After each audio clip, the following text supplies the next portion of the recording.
یہ قصہ ہے قرآن کا۔ مکہ والوں کے دلوں میں ایک سوال گونج رہا تھا، کہاں ہے محمد کا وہ اللہ جسے کسی نے نہیں دیکھا، جو ہمارے خداؤں کے سامنے کھڑا ہونے کی جرت کر سکے۔ یہ قصہ ہے نبی پاک صلی اللہ علیہ وآلہ وسلم کے پردادا ہاشم کا۔ ہے مکہ واسیوں، میں ہاشم عبد المناف کا بیٹا ہوں۔ ہم اللہ کے گھر کے رکشک ہیں۔ اور یہی ہے سورہ القریش کا پس منظر، لیکن بہت کم لوگ جانتے ہیں کہ یہ سورہ آخر نازل کیوں ہوئی۔ سورہ قریش کے غرور کو توڑنے کے لیے نازل ہوئی۔ وہ اپنے مال و دولت پر بہت فخر کرتے۔ اللہ نے انہیں یاد دلایا، یہ سب میرا دیا ہوا ہے۔ کبھی سوچا ہے سورہ القریش کے پیچھے اصل کہانی کیا ہے، اور کون تھے ہاشم، اور کیسے قریش کا یہ قبیلہ اتنا مغرور اور خود غرض ہو گیا کہ اللہ نے قرآن میں ان کی یاد کو قیامت تک کے لیے قید کر دیا۔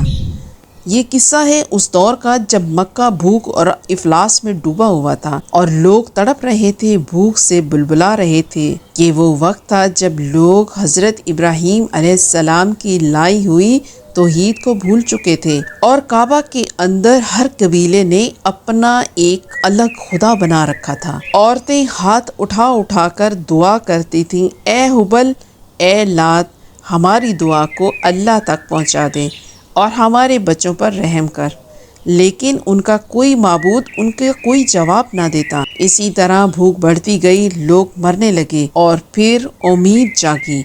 قریش کے سردار ہاشم اپنے قبیلے کے سامنے کھڑے ہوئے۔ وہ شام اور یمن کے دور دراز سفر سے کھانے پینے کا سامان لے کر واپس آتے، بچوں کو کھلاتے، پیاسوں کو پانی پلاتے، اپنی قوم کی خدمت کرتے، مگر یہ عارضی حل تھا۔ ہاشم سوچتے رہے کہ یہ مستقل حل نہیں ہے، اور پھر ایک دن انہیں خیال آیا، مکہ والوں کی سب سے بڑی طاقت کعبہ ہے، کیوں نہ ہم اسی کے نام پر تجارت کریں، سردیوں میں یمن کا سفر اور گرمیوں میں شام کا سفر کریں۔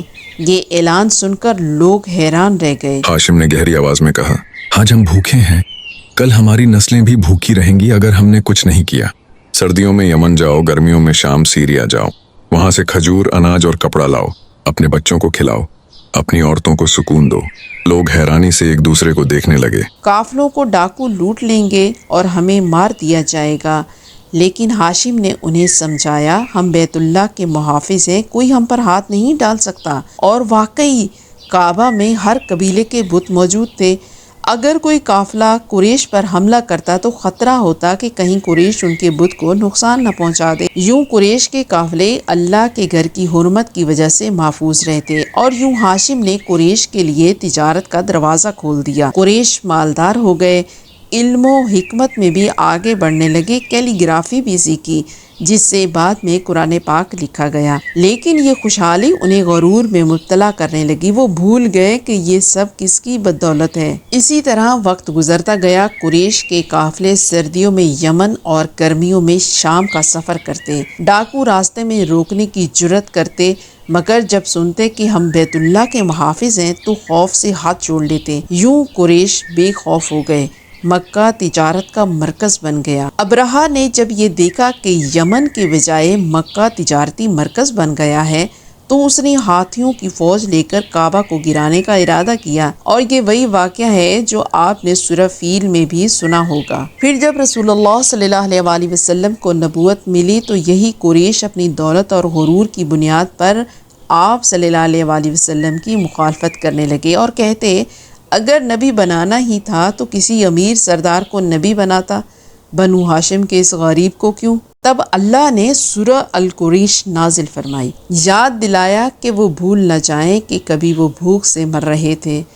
پھر اللہ نے کعبہ کی وجہ سے انہیں عزت اور مال عطا کیا۔ یہی وجہ ہے کہ اس صورت میں اللہ براہ راست قریش سے خطاب نہیں کرتے، بلکہ ان کا ذکر تیسرے شخص میں کرتے ہیں۔ جیسے ہم کسی سے ناراض ہوں تو کہیں، اس سے کہہ دو میرے سامنے نہ آئے۔ یوں اللہ تعالیٰ نے فرمایا، قریش کے مانوس ہونے کے سبب، ان کی سردیوں اور گرمیوں کے سفر کے سبب، انہیں چاہیے کہ اس گھر کے رب کی عبادت کریں جس نے انہیں بھوک سے بچایا اور خوف سے امن دیا۔ یعنی اے قریش، تمہارے تجارتی قافلے محفوظ ہیں، تمہارے گھر خوشحال ہیں، تمہیں عزت ملی، یہ سب اللہ کے کرم سے ہے۔ لہٰذا صرف اسی کی عبادت کرو۔ یہ ہے سورہ القریش کا پیغام، ایک پیغام جو آج بھی ہماری زندگیوں پر لاگو ہوتا ہے۔ ہم بھی اپنی دولت، نوکری، کامیابی کو اپنی محنت سمجھ لیتے ہیں، حالانکہ یہ سب اللہ ہی کا دیا ہوا ہوتا ہے۔ اگر وہ چاہے تو ایک پلک میں سب کچھ چھین سکتا ہے۔ ذرا سوچیں، کیا یہ رزق ہماری اپنی طاقت سے آیا ہے؟ نہیں، یہ اللہ کا دیا ہوا ہے۔ کیا یہ امن، یہ سکون، یہ تدبیر سے ہے؟ نہیں، یہ سب اسی کا ہے جس نے قریش کو بچایا تھا۔ یاد رکھو، غرور ہمیشہ بربادی لاتا ہے۔ قریش نے غرور کیا، دولت اور عزت پر ناز کیا اور اللہ نے انہیں جھکا دیا۔ اللہ فرماتا ہے پس انہیں چاہیے کہ اس گھر کے رب کی عبادت کریں، وہ رب جس نے انہیں بھوک سے بچایا اور خوف سے امن دیا۔ عبادت ہی اصل شکر ہے۔ زبان سے شکر کہنا آسان ہے، لیکن نماز، ذکر اور بندگی ہی سچا شکر ہے۔ اور ہاں، یہ پیغام صرف قریش کے لیے نہیں تھا، یہ پیغام آج ہمارے لیے بھی ہے۔ ہم بھی اپنی نوکری، بزنس، ڈگری اور دولت پر فخر کرتے ہیں۔ ہم سمجھتے ہیں یہ سب ہماری محنت، لیکن حقیقت یہی ہے کہ یہ سب اللہ کی عطا ہے۔ اسے یاد رکھو، شکر ادا کرو، غرور چھوڑ دو، ورنہ وہی انجام ہوگا جو قریش کے غرور کا ہوا۔ لإيلاف قريش إيلافهم رحلة الشتاء والصيف فليعبدوا رب هذا البيت الذي أطعمهم من جوع وآمنهم من خوف